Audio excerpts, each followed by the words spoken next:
ഒരു കാര്യം ചോദിക്കട്ടെ, പാവുവിനെ എന്താ ഈ വണ്ടിയുടെ ഫീച്ചർ ഏതാ ഇഷ്ടമായത്? ഡിസൈറിന്റെ ഇന്റീരിയർ എത്രമാത്രം ഇൻസുലേറ്റഡ് ആണെന്ന് നമുക്ക് ടെസ്റ്റ് ചെയ്യാം. ഹായ്, പുതിയ ഓട്ടത്തിൽ മലങ്കര ഡാമിൽ എത്തിക്കുകയാണ് ഞങ്ങൾ.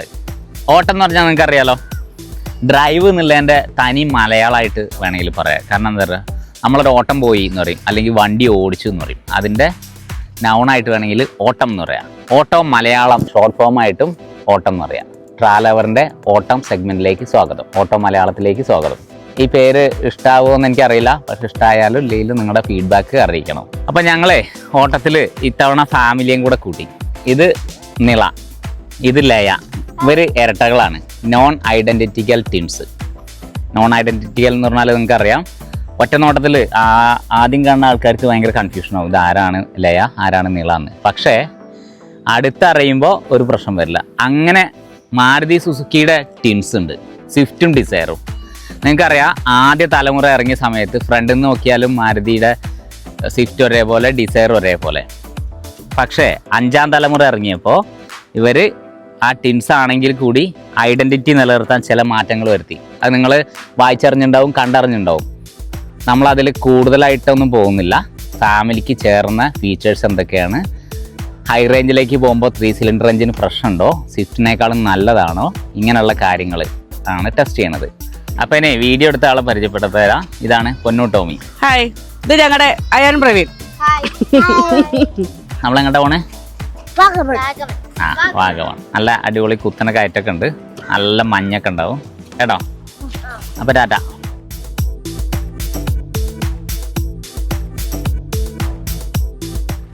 മാരുതിയുടെ പുതിയ 3 സിലിണ്ടർ എഞ്ചിന് നമ്മൾ സ്വിഫ്റ്റിൽ ഇറങ്ങിയപ്പോൾ ടെസ്റ്റ് ചെയ്തു. അത് ഹൈ റേഞ്ചിൽ കൊണ്ടുപോയി. അതേ എഞ്ചിൻ തന്നെയാണ് ഡിസയറിലും.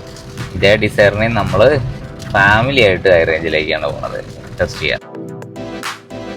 സ്വിഫ്റ്റ് ആണോ ഡിസയർ ആണോ സ്പോർട്ടി എന്ന് വെച്ചാൽ സ്വിഫ്റ്റ് ആയിരുന്നു. കാരണം എന്താ വെച്ചാൽ ആദ്യം നമ്മൾ കാണുന്ന ഡിസൈൻ സ്വിഫ്റ്റിൻ്റെ ആണ്, എന്നിട്ട് അതിൻ്റെ വാല് മുളപ്പിച്ച ഒരു ഡിസൈനാണ് ഡിസയറിൻ്റെത്. എന്നാൽ പുതിയ ഡിസയർ അങ്ങനെയല്ല, സ്വിഫ്റ്റിനേക്കാളും സ്പോർട്ടി ആയിട്ടുള്ള, സ്വിഫ്റ്റിനേക്കാളും എന്താ പറയുക ഐഡൻറ്റിറ്റി ഉള്ള ഡിസൈനാണ് ഡിസയറിൻ്റെത്. ചിലർക്കൊരു ഇൻഫീരിയോറിറ്റി ഫീൽ ഉണ്ടാവും. അതായത് സ്വിഫ്റ്റ് ആണ് ശരിക്ക് ഡിസൈൻ ചെയ്തത്, പ്രോപ്പർ ഡിസൈനിങ് പ്ലസ് നമ്മൾ അതിനൊരു സൗകര്യത്തിന് വേണ്ടി ബൂട്ട് വെച്ചു എന്നുള്ളതാണ്. പക്ഷേ ഇതങ്ങനെയല്ല. ഇത് നോക്കിയാൽ കണ്ടറിയാം, അടിപൊളി സെഡാനായിട്ട് തന്നെ നമുക്ക് ഫീൽ ചെയ്യും. അല്ലാതെ വാല് മുളപ്പിച്ചൊരു കാർ എന്നുള്ളൊരു സാധനമൊന്നുമില്ല. ഈ ഡിസൈനിലെ ഏറ്റവും രസം എന്ന് പറഞ്ഞാൽ ഈ LED ലാമ്പുകളാണ്. ക്ലിയർ വിഷൻ ലാംപ്സ് ആണ്. 1 2 3 4 5 6 ക്യൂബിക്കിൾസ് ഉണ്ട്. അതായത് നമ്മൾ ഫ്രിഡ്ജിലൊക്കെ ഐസ് ക്യൂബ് ഇട്ടില്ലേ, അതിൻ്റെ ഒരു പാനൽ ഇങ്ങനെ ആലോചിച്ചാൽ മതി. നല്ല കിടിലം ഗ്രില്ലും. ഇത് വഴി ആ LED സ്ട്രിപ്പും ക്രോമും ഒരേ കണ്ടിന്യൂറ്റി, ഒരേ തുടർച്ചയായിട്ടാണ് ഫീൽ ചെയ്യണത്. അതൊക്കെ നല്ല രസമായിട്ട് ഇവർ ഡിസൈൻ ചെയ്തിട്ടുണ്ട്. ഈ ലൈറ്റ് കാണാൻ മാത്രം ഭംഗിയുള്ളതല്ല, പേര് പോലെ തന്നെ ക്ലിയർ വിഷൻ കിട്ടുന്നുണ്ട് റോഡിൽ. പിന്നെ നമ്മൾ നേരത്തെ പറഞ്ഞു സൺറൂഫ്. ഇതൊരു കുഞ്ഞ് സൺറൂഫാണ്, പക്ഷേ ഈ വണ്ടിയുടെ ഏറ്റവും രസങ്ങളിലൊന്ന് ഇതാണ്. കാരണം ഞാൻ കുട്ടികൾക്ക് ഭയങ്കര ഇഷ്ടമായി ഇത് സൺറൂഫ്. ടെയിൽ ലാമ്പിനെ ഇവർ പറയുന്നത് ട്രിനിറ്റി എന്നാണ്, അതായത് ത്രിത്വം 1 2 3. പിന്നെ ക്രോം സ്ട്രിപ്പ് ഒക്കെ ഉണ്ട്. അതൊക്കെ ഒരു നോർമൽ അലങ്കാരപ്പണി എന്ന് മാത്രമേ കരുതുന്നുള്ളൂ. വാഴക്കുളത്ത് നിന്ന് കുറച്ച് പൈനാപ്പിളൊക്കെ വാങ്ങിയിട്ടുണ്ട്. ക്രിസ്മസ് ഒക്കെ വരില്ലേ, വൈൻ ഉണ്ടാക്കാന്ന് വെച്ചിട്ട്. രസമുള്ള പ്രാക്ടിക്കലായിട്ടുള്ള ബൂട്ടാണ്. ഇവിടെ ഇത്തിരി താഴ്ചയൊക്കെ ഉണ്ട്, അതൊന്നും കാര്യമാക്കണ്ട. കാരണം വെച്ചാൽ ഈ ഡിസൈനിൽ അങ്ങനെയാണ് അതിന്. പിന്നെ കണ്ട ഇങ്ങനെയുള്ള സാധനങ്ങളൊക്കെ ഒഴിവാക്കാമായിരുന്നു എന്നൊരു സംശയം. ഈ വയറൊക്കെ കണ്ടില്ലേ പുറത്ത് കിടക്കുന്നത്. പിന്നിലെ കൗതുകങ്ങൾ ഇവയൊക്കെയാണ്. ഒന്ന്, ഒരു കുഞ്ഞ് സ്പോയിലർ. 2 ഷാർപ്പിൻ ആൻറ്റിന.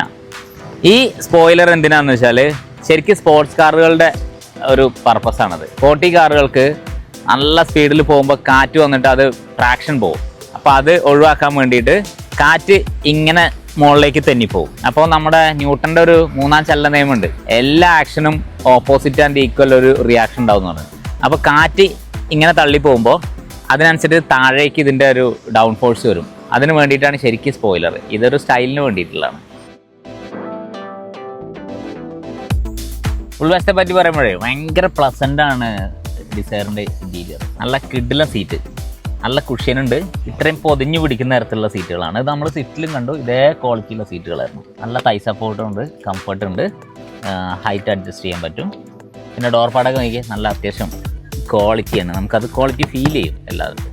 പിന്നെ സ്വിഫ്റ്റ് ആയിട്ട് എടുത്ത് പറയേണ്ടതായിട്ടുള്ള ഒരു മാറ്റം എന്ന് പറഞ്ഞാൽ ഈ 360 ക്യാമറ ഏറ്റവും ഇമ്പോർട്ടൻ്റ് ആയിട്ടുള്ള മാറ്റങ്ങളൊന്ന് അതിൻ്റെ ബട്ടൺ ഇവിടെയാണ്.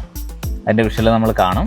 അതായത് ഐഡിൽ സ്റ്റാർട്ട് സ്റ്റോപ്പ്, വണ്ടി ഐഡിലിങ്ങിൽ ഇരിക്കുമ്പോൾ വണ്ടി ഓഫാകും, ഫ്യൂവൽ ലാഭിക്കും. രണ്ടാമത്തെ ഏറ്റവും വലിയ ആകർഷണം എന്ന് പറഞ്ഞാൽ സൺറൂഫാണ്.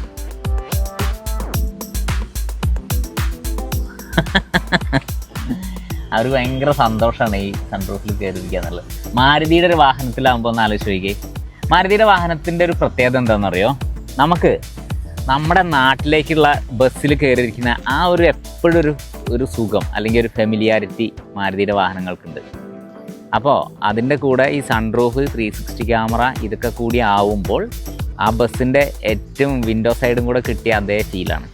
ഇതിലൊരു ചെറിയ കാര്യം കൂടെ വേണ്ടിയിരുന്നത് വെച്ചാൽ ബലേനോയിലൊക്കെ ഉണ്ടായിരുന്ന ഒരു ഹെഡ് അപ്പ് ഡിസ്പ്ലേയും കൂടെ ഉണ്ടായിരുന്നെങ്കിൽ എന്ന് ഞാൻ വെറുതെ ആഗ്രഹിച്ചു പോവാണ്. പക്ഷെ നല്ല കിടിലൻ ഇൻറ്റീരിയറാണ്. സ്വിഫ്റ്റിൻ്റെ അതേ ഇൻറ്റീരിയർ ഡിസൈൻ തന്നെയാണ്, പക്ഷേ ഒരു വ്യത്യാസമുണ്ട് സാറേ. സ്വിഫ്റ്റിൻ്റെ കളർ തീമല്ല, ഡിസൈനിന് ബീജും കറുപ്പൊക്കെ ഇടകലർന്നതാണ് കളർ. അതുകൊണ്ട് തന്നെ കൂടുതൽ വിശാലത തോന്നിപ്പിക്കും. ഈ ബീച്ച് സീറ്റുകളൊക്കെ ഉള്ളതുകൊണ്ട് ഒരു എയറി ഫീലാണ്. നമുക്ക് ഈ ക്യാബിനിൽ കയറിയാൽ കാരണം ഇറങ്ങിപ്പോകണം തോന്നില്ല. ചില വണ്ടികളിൽ അങ്ങനെയൊക്കെ ഉണ്ടല്ലോ. ഡീകട്ട് സ്റ്റിയറിംഗ് വീല്, കിടിലൻ സീറ്റുകൾ, വയർലെസ് ഫോൺ ചാർജർ, പിന്നെ ഓട്ടോ ഫോൾഡിംഗ് മിററുകൾ, ഇതൊക്കെയാണ് മറ്റ് പ്രത്യേകതകൾ.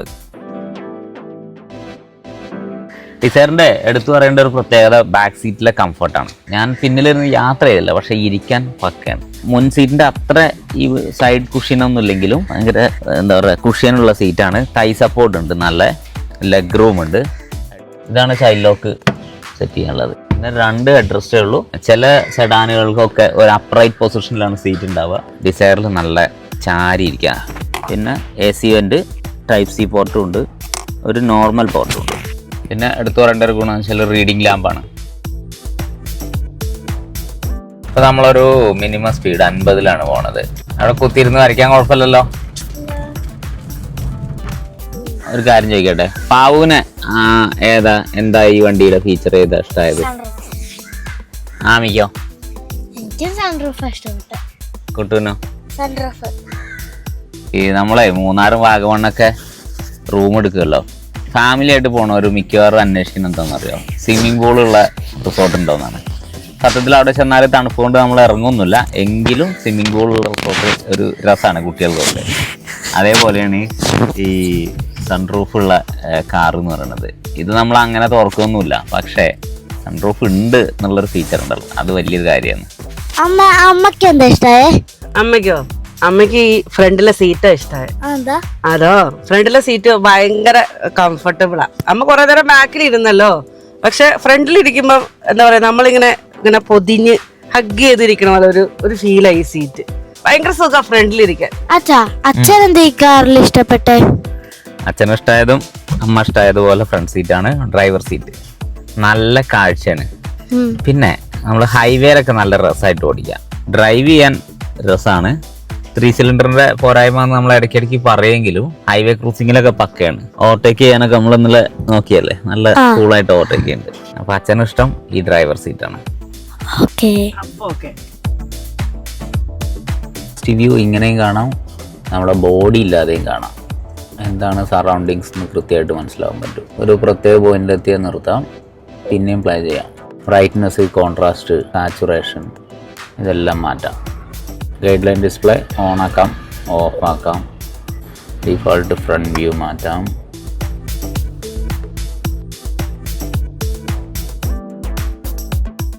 ഡിസൈറിൻ്റെ ഇൻറ്റീരിയർ എത്രമാത്രം ഇൻസുലേറ്റഡ് ആണെന്ന് നമുക്ക് ടെസ്റ്റ് ചെയ്യാം. ഇതാണ് സ്റ്റാർട്ടിങ്ങിലുള്ള ക്യാബിൻ്റെ സൈലൻസ്. ഇനി നമുക്ക് ഗ്ലാസും തുറന്ന് നോക്കാം.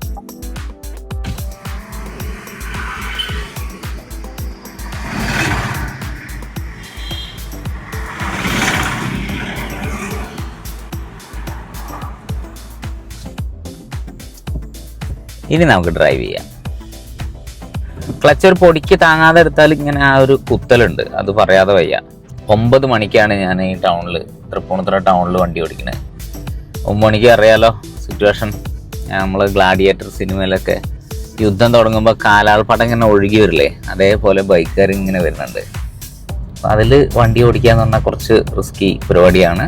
അതുകൊണ്ടാണ് ഞാൻ ഇടയ്ക്ക് ഗിയറിൻ്റെ കാര്യങ്ങൾ പറയണത്. ഇപ്പം 3rd ഗിയറിലാണ് പോണത്, സ്പീഡ് 30, ഒരു കുഴപ്പമില്ല, നോക്കിംഗ് ഇല്ല. നേരത്തെ പറഞ്ഞിട്ടുണ്ട് 3 സിലിണ്ടറും 4 സിലിണ്ടറും തമ്മിലുള്ള വ്യത്യാസം എന്ന് പറഞ്ഞാൽ 3 സിലിണ്ടർ 4 സിലിണ്ടറിനേക്കാൾ ഒരു സിലിണ്ടർ കുറവാണ്. അത് നമുക്ക് പേര് കേൾക്കുമ്പോൾ തന്നെ അറിയാം. 4 സിലിണ്ടറിനെ അപേക്ഷിച്ചിട്ട് ഇത്തിരി വൈബ്രേഷൻ നോയ്സ് ഒക്കെ കൂടുതലായിരിക്കും 3 സിലിണ്ടറിന്. പക്ഷേ മൈലേജ് നല്ല വ്യത്യാസമുണ്ട്, കൂടുതലായിരിക്കും. അപ്പോൾ ഡിസൈറിന്റെ മറ്റ് ഫീച്ചേഴ്സൊക്കെ ഓരോരുത്തർക്ക് ഇഷ്ടമാകുമ്പോഴും ഡിസൈറിന്റെ ഫ്യൂവൽ അടിക്കുന്ന ആള്, അതായത് ഗൃഹനാഥനാവട്ടെ ഗൃഹനാഥയാവട്ടെ, ഫ്യൂവൽ അടിക്കുന്ന ആൾക്കാർക്ക് ഇഷ്ടാവുക എന്താ 3 സിലിണ്ടർ എഞ്ചിന്റെ ആ ഒരു എഫിഷ്യൻസിയാണ്.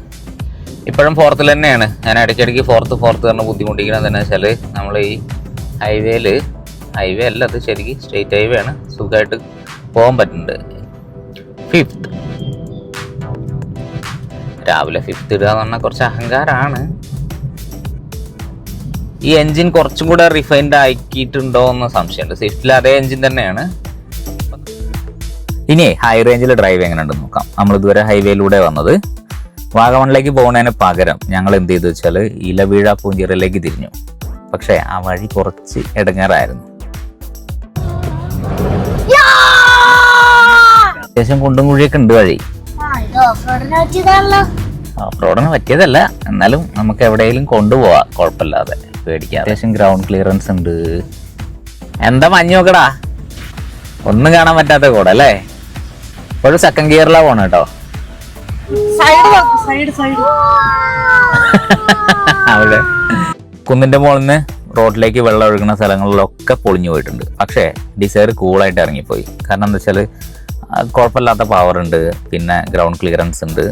ഇടയ്ക്ക് ഫസ്റ്റ് ഗിയറിൽ കയറേണ്ടി വന്നു, പക്ഷേ അധികം ക്ലച്ച് താങ്ങേണ്ടി വന്നില്ല. ഒരു സ്ഥലത്ത് മാത്രം ഞങ്ങൾ അത്യാവശ്യം ക്ലച്ച് താങ്ങി കുറച്ച് ബുദ്ധിമുട്ടിയാണ് വണ്ടി എടുത്തത്. അത് മാത്രമേ നമ്മൾ മെൻഷൻ ചെയ്യേണ്ടതായിട്ടുള്ളൂ. ഇതാണ് ഇലവിഴ പൂഞ്ചിറയിലെ നല്ല റോഡ്. ഇവിടെ പിന്നെ പറയണ്ടല്ലോ, ഡിസൈർ പുലി പോലെയാണ് പാഞ്ഞത്. അതായത് 3 സിലിണ്ടർ എഞ്ചിന് ഈ പെർഫോമൻസിൽ ഒരു കുഴപ്പമില്ല, ഹൈ റേഞ്ചിലും ഹൈവേയിലും. അപ്പോൾ 2 ദിവസം ഡിസൈർ ആയിട്ടുള്ള ഓട്ടത്തിൽ എന്താണ് ഫീഡ്ബാക്ക് എന്ന് നോക്കുകയാണെങ്കിൽ, ഒരു ഫാമിലിയിലെ എല്ലാവരും തൃപ്തിപ്പെടുത്തുന്ന വാഹനമാണ് ഡിസൈർ.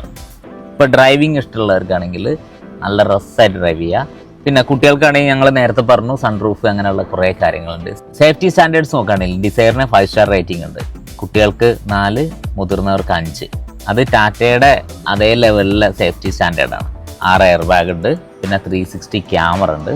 പിന്നെ ഇതൊക്കെ കൂടാതെ ഫ്യൂവലിന് ക്യാഷ് ചിലവാക്കുന്നവർക്ക് അവരെ സന്തോഷിപ്പിക്കുന്നതാണ് ഡിസൈർ. കാര്യം എന്താണെന്ന് പറയുമോ, അത്ര മൈലേജ് ഉണ്ട്, നമുക്ക് അത്ര പെട്ടെന്ന് കീശ കാലിയാവില്ല.